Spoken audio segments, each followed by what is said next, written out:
In Chinatown, Kung Fu can break out at any moment. Jimmy, Interior Chinatown is phenomenal. I love this show. Like I was telling you, I saw up to episode 5, and the way episode 5 ends, I was like, I need episode 6 immediately. So good. But the first question I have for you is talk to us about Willis and the way that he looks up to his brother Kung Fu Guy. Yeah, so he's always lived in his brother's shadow, who's made it as Kung Fu Guy, and he's always been stuck in the background, even in his family. He was like the least favorite kid. His brother was the star, right? And then his brother disappears. And of course, in his heart, a grieving little brother, he wants to find his brother. But there's also a personal journey that he needs to go through. And at times, it's selfish. He's saying he wants to go find his brother, but there's also a want to do more with his life in his journey. At the end of episode 2, he says one thing. It's like, this is just another thing that my brother got to do that I don't. You know, and in a way, although he's sad about his brother's disappearance, he's also very sad and upset about his own life. Sure. So in that sense, it's a conflicting, like, flawed character, you know. He wants to do good by his family, but at the same time, he needs to live for himself. Absolutely. Look, there's another great line in episode 4 that says, everyone has secrets, everyone pretends, pretend long enough, and you might lose yourself. Can you talk about Willis's journey as he uncovers information about his brother? Yeah. So he's, I think, referring to his brother with that line when he finds out something about him that's unexpected, that kind of turns his world upside down. But really, that line refers to himself. He is pretending, right? In order to sneak in to the precinct, in order to break out of his role in the background of a restaurant as generic Asian man, he sneaks in as delivery guy, sneaks in as a different character as a tech guy, and then so on. I don't want to give too much away. But he's also pretending. And a lot of times, I mean, I think a lot of people can relate to this. I have done that, where I go to college and I try to act like a different person. And then I go to my job and I act like a different person. I'm like, who am I anymore? And which version is real? Right. This current version? Or was the 10-year-old version real? Or maybe not, you know? Listen, I saw myself a lot in Willis as we progressed throughout the show. Now, how did Willis's experience as a background actor and waiting tables mirror or differ from your own journey in the entertainment industry? There's actually a lot of similarities as well, first of all.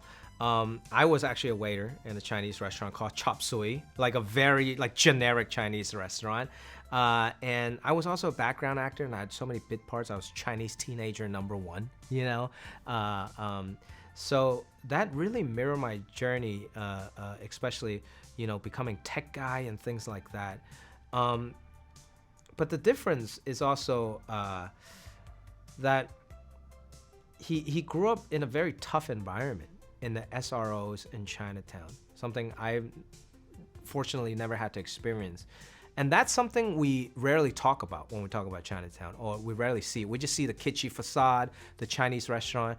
We don't see the actual people struggling that live on top of these restaurants, and then oftentimes now they're getting displaced, you know, through gentrification or whatever. So, like, kind of digging into that and like feeling what he might feel if he grew up and has never left Chinatown.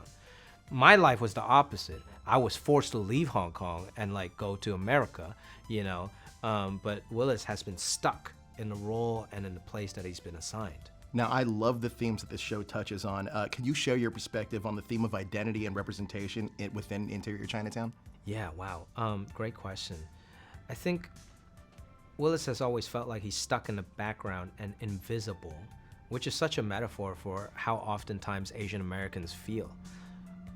After I came to this country growing up, I never saw a lot of myself on TV, lack of representation. And how would you think you can possibly be an actor if you don't see yourself as an actor? You almost have to be ignorant. And I was, I guess, to some degree, because I went into this field. But there also needs to, you know, like have a fire in your belly that you're like, no, I can also be the change as well. And I think Willis is that, right? Like, although he thinks he's a loser, he's been a loser all his life, he's been stuck in the background, he wants to break out of the role that society and his family has assigned him to, you know, and be more. That's everything that drives him. It's like he wants to be more. And that alone is not just about representation, not just about Asian American journey, that's just about anyone. If you're unhappy at your job that you've been working in your office, you know, you want to break out of that. Like, life has to be more than that, you know, and I think that's what makes Willis relatable and, you know, followable in this show. I couldn't agree with you more. Fantastic job. I love this series. I can't wait to see all 10 episodes. Incredible job, Jimmy. I appreciate you. Thanks, Jimmy. If you want to be a part of this, why not be the hero? Guys like us don't become the hero. Then what are you training so hard for?